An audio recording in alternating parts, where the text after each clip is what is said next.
Hey, what's up, gentlemen? Chris here with Elite Level Leader. In this episode of Business and Barbells, we're gonna start right here on the battleground where I will demonstrate a fitness training tip and a workout. Next, we'll head over to the boardroom where I will reveal a business building strategy and growth plan. So let's get started right now.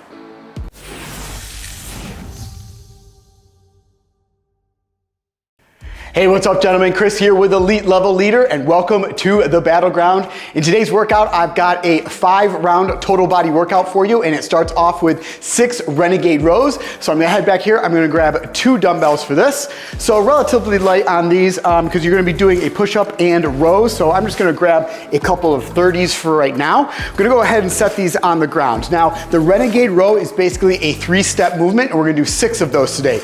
Basically, what you're gonna do is you're gonna get down into a plank position. From this plank position, you're gonna do a push-up from those dumbbells, press out of there, you're gonna row one side, place that down, and then roll the other side, and that completes 1 rep of a Renegade Row. So first off, I've got these dumbbells down on the ground here. When you wanna get into this plank position, you wanna make sure that your shoulders and elbows are all in line with your wrist here, so everything is straight up and down. We don't wanna be behind the dumbbells or over the top of those dumbbells, so nice straight up and down, everything is nice in alignment here. Now typically, if you're gonna get into a push-up position, your feet would be together, you'd be in this nice plank position, making sure that your hips aren't sagging down or piking up. What I want you to do though is I want you to widen out that stance on here, because what we're gonna end up doing is we're gonna be doing a push-up, and then you're gonna have to row the left dumbbell or the right dumbbell up, depending on which one you start with, to your right hip, and then the left one to your left hip. So you have to kind of shift your weight a little bit to make sure that you can kind of place the weight on one side and then row with the other one. So you want that wide stance. So we're gonna go ahead, make sure everything is in line here, get that wide stance in that plank position. We're gonna go into a push-up. We're gonna press out of that push-up. Now what I'm gonna do is I'm gonna shift all of my weight over to the right hand. So basically the left hand is free here. I'm then gonna take that dumbbell, row it back to my left hip, all the way down. Now I'm gonna shift my weight over to the left side and then pull up that right dumbbell, roll that back to my right hip. Push up, press, row, row. Completes 1 rep. Push up, press, row, and row. So you're gonna end up doing 6 of those Renegade Rows. Then we're just gonna go into 18 body weight or air squats. So nice typical squat stance foundation here. You wanna have your feet a little bit wider than hip width apart here, toes pointed out slightly. What's gonna happen is you're gonna hinge at the hips, start to send that butt back, knees are gonna bend, keeping that chest up, head up the entire time, shoulders back.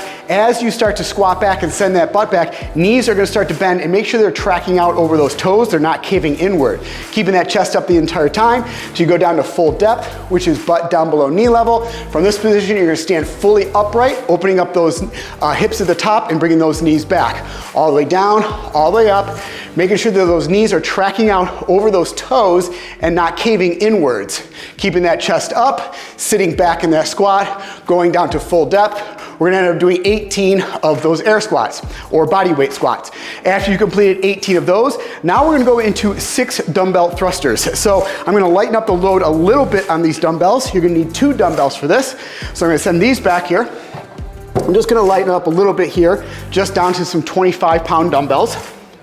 I'm gonna set these down on the ground while I go over some of the proper movements of the dumbbell thruster. So basically the dumbbell thruster, you're gonna have 2 dumbbells up here in the front rack position. From here, you're gonna go down into a full squat. Once you're in that full squat, then you're gonna come up out of that squat, and at the same time, you're gonna press those dumbbells all the way up overhead. Then you're gonna reverse that by bringing those dumbbells back down, all the way back down into that squat. So it's one fluid motion of these 6 dumbbell thrusters. I really want to emphasize that it's one fluid motion. What we don't want to happen is to have these dumbbells in that front rack position. You go into that squat, you stand up and pause, and then you have to do a strict shoulder press to press those dumbbells up overhead.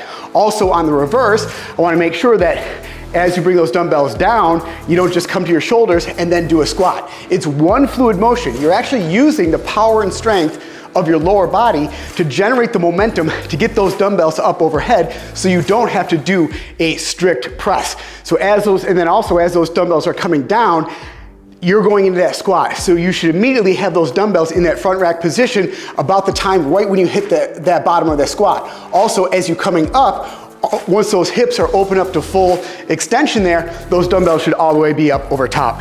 So grabbing these two dumbbells here, get them up in that front rack position.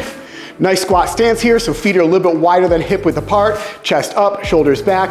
Now I'm gonna go into that squat and then I'm gonna explode out of the ground and press those dumbbells all the way up overhead. So full depth squat and then press all the way up, then all the way down, all the way up. Now you notice it's one fluid motion on these. I'm not pausing at any moment, just maybe a second at the top there to then reverse that squat.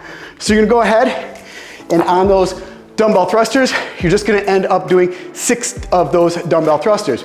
Then we're just gonna go into 18 basic jumping jacks. Now everyone remembers what a jumping jack is. So feet are together, hands are by the hips, hands are gonna go up over the head, legs are gonna come out.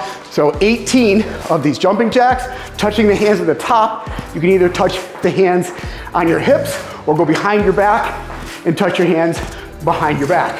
You're gonna go ahead and do 18 of those jumping jacks. And then you're gonna go ahead and rest for 1 minute. And that completes 1 round of this workout. And like I said, guys, we're gonna end up doing 5 rounds of this workout today. All right, guys, that is your workout of the day. I'll see you right back here in the battleground for your next workout. And as always, make sure you check out EliteLevelLeader.com for more training programs and to enlist today.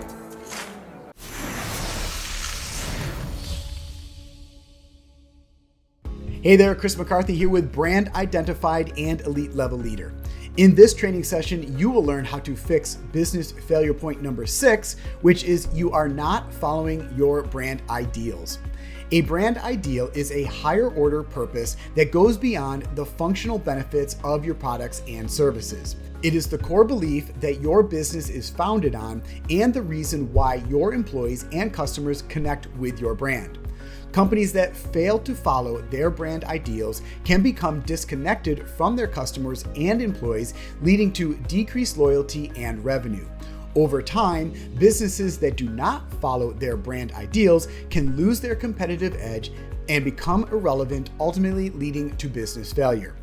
To avoid this failure point, businesses need to stay true to their brand ideals and ensure that all actions and decisions align with the brand's purpose, vision, mission, and values.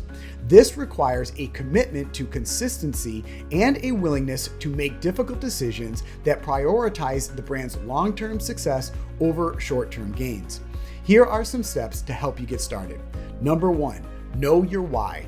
Understand the fundamental reason for your business's existence beyond making a profit. Identify the change that you aim to bring to the world or your industry and the values that you cherish. Number 2, craft a brand manifesto. Create a clear and concise manifesto that encapsulates your brand ideals, serving as a guiding light for your entire organization. Number 3, internal alignment. Ensure that employees understand and resonate with the brand ideals, acting as ambassadors for the brand's mission and values. Number 4, training and education.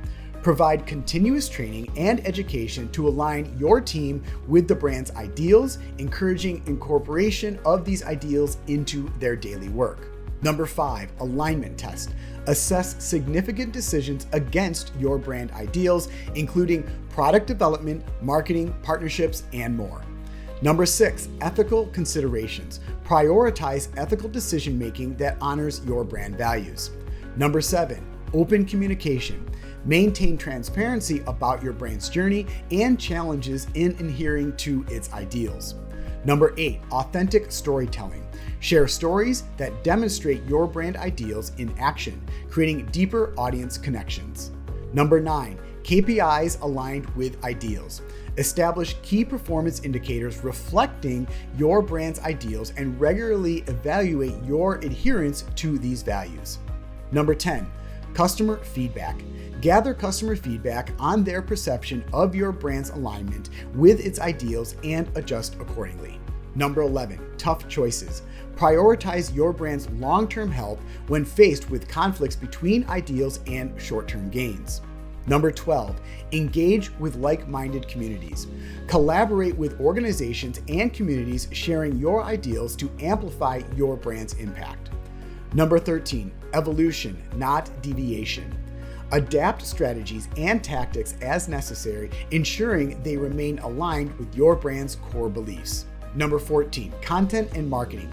Develop content and marketing campaigns that showcase your products and services and inspire your audience through your brand's ideals. By consistently adhering to your brand's ideals, you can create a brand that resonates deeply with both customers and employees.